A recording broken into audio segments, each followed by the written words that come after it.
सृष्टि से भी पूर्व, जब चारों ओर केवल मौन और शून्य था, तब उसी अनंत में आदि पराशक्ति ने अपनी दिव्य चेतना से त्रिदेव यानी ब्रह्मा, विष्णु और शिव को उत्पन्न किया, जिसके पश्चात आदि शक्ति ने ब्रह्मदेव को सृष्टि के निर्माण का दायित्व सौंपा और उनके ज्ञान एवं मार्गदर्शन हेतु अपने ही अंतःकरण से देवी सरस्वती को प्रकट कर उन्हें उनकी अर्धांगिनी के रूप में समर्पित किया।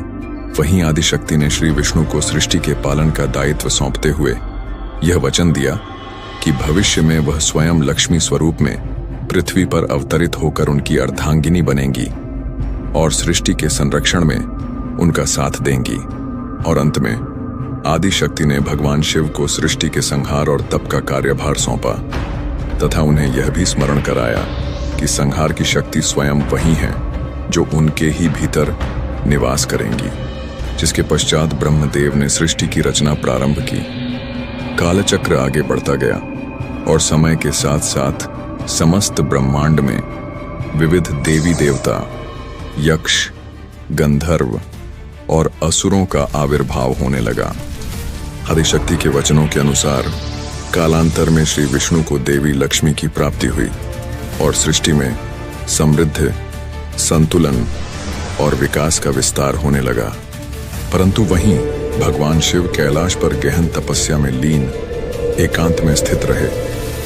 उन्हें यूं अकेले देख ब्रह्मा विष्णु सहित समस्त देवी देवताओं का हृदय भीतर ही भीतर व्यथित रहने लगा। जिसके पश्चात ब्रह्मा विष्णु सहित समस्त देवगण भगवान शिव के समक्ष उपस्थित होकर उन्हें विवाह कर लेने हेतु बुद्धिपूर्वक निवेदन करने लगे। किंतु भगवान शिव को एकांत और तप में ही परमानंद की अनुभूति होती थी। यही कारण था कि वे प्रत्येक बार देवताओं के आग्रह को विनम्रता पूर्वक अस्वीकार कर देते थे। यूं ही निवेदन करते करते लगभग हजारों वर्ष बीत गए और एक दिन समस्त देवों के पुनः विवाह हेतु निवेदन करने पर शिव बोल पड़े।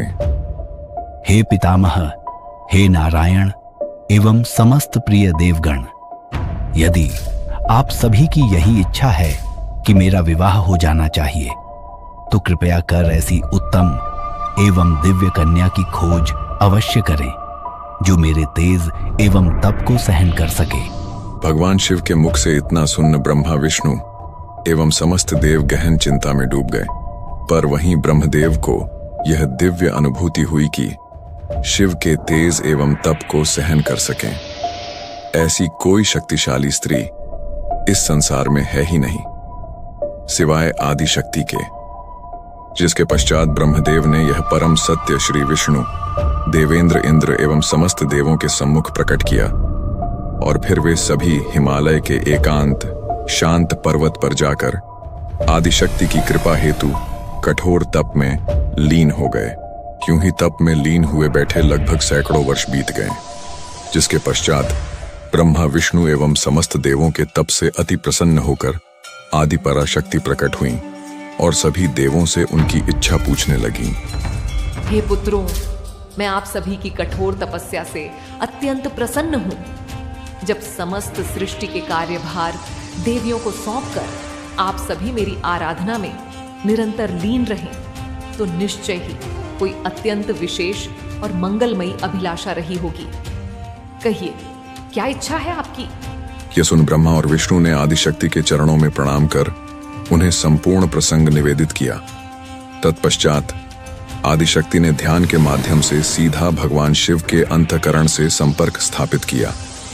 जब शिव से विवाह हेतु उनकी मौन स्वीकृति प्राप्त हुई, तब आदिशक्ति ने ब्रह्मा, विष्णु तथा समस्त देवगणों की ओर मुखर होकर मधुर स्वर में कहा, हे मेरे पुत्रों, सुनो, शीघ्र ही मेरी एक अवतार सती के रूप में प्रकट होगी, जो ब्रह्मा के मानस पुत्र प्रजापति दक्ष की कन्या रूप में इस धरा पर जन्म लेगी।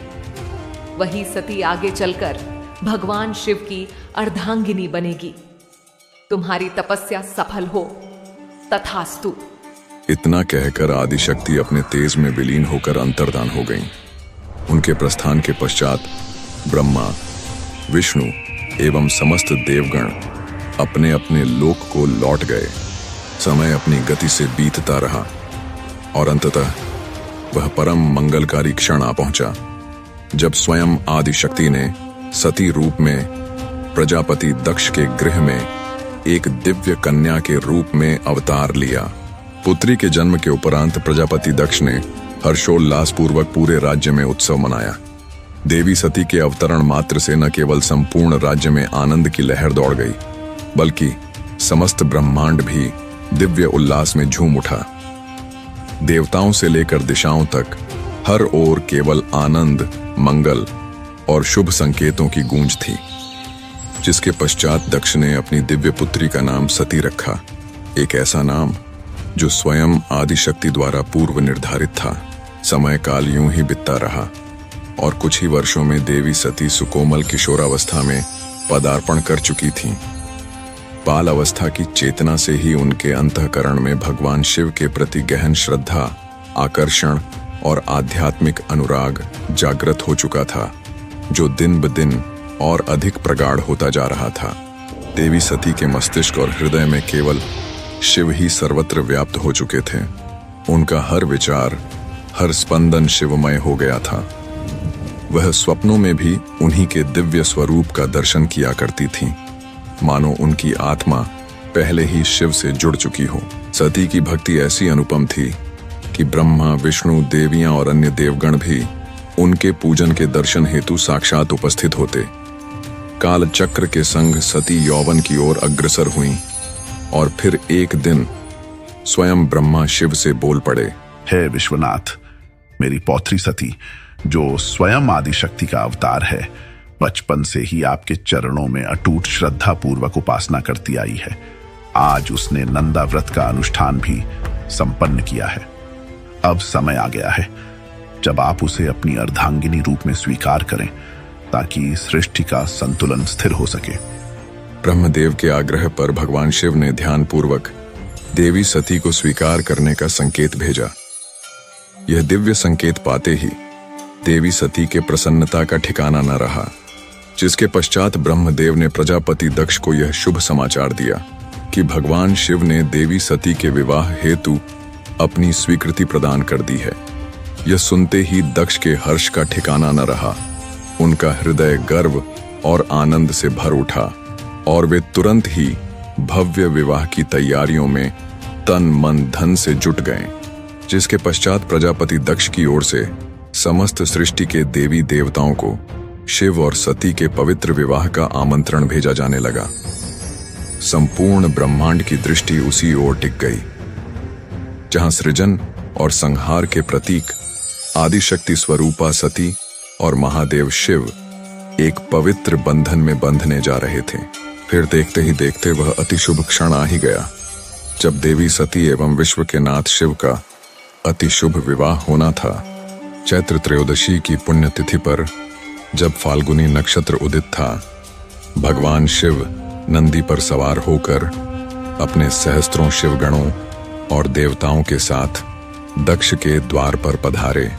उनका तेज, उनकी दिव्यता से दिशाएं आलोकित हो उठीं।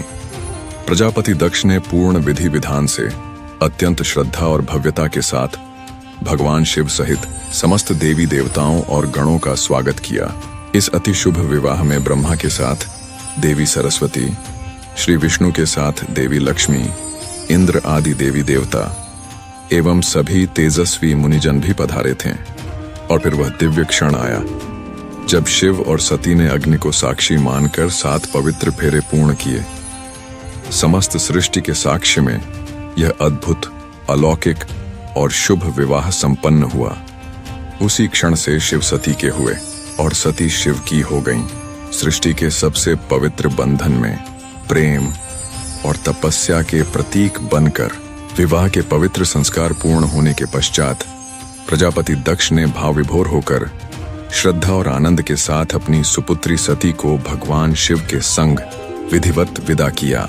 एक पिता द्वारा परम शक्ति को महाशक्ति के चरणों में सौंपने का वह अनुपम क्षण स्वयं काल भी जिसका साक्षी बना।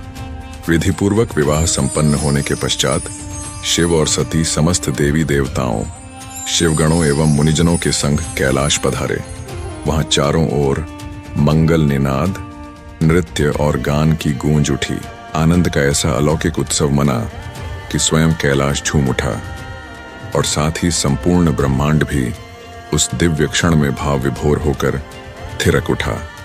ब्रह्मा, विष्णु, इंद्र सहित समस्त देवी देवता, शिवगण, मुनिजन, यक्ष आदि एवं सभी जीव शिव सती के एक हो जाने से अति आनंदित एवं तृप्ति महसूस कर रहे थे, क्योंकि शिव सती के एक हो जाने से सृष्टि संतुलित, दिव्यमान एवं पूर्ण जो हो चुका था। शिव सती का यह मिलन मात्र एक विवाह नहीं था, यह था सृजन और संहार के संतुलन का पावन संगम, जिसने सृष्टि को दिव्य बना दिया, पूर्ण से भी परे, परम पूर्ण। परंतु यह तो बस एक आरंभ था। शिव और सती के जीवन की महागाथा अभी शेष थी। आगे उनके पथ में अनेकों रहस्य, अनेकों परीक्षाएं और सृष्टि को हिला देने वाले घटनाक्रम प्रतीक्षारत थे।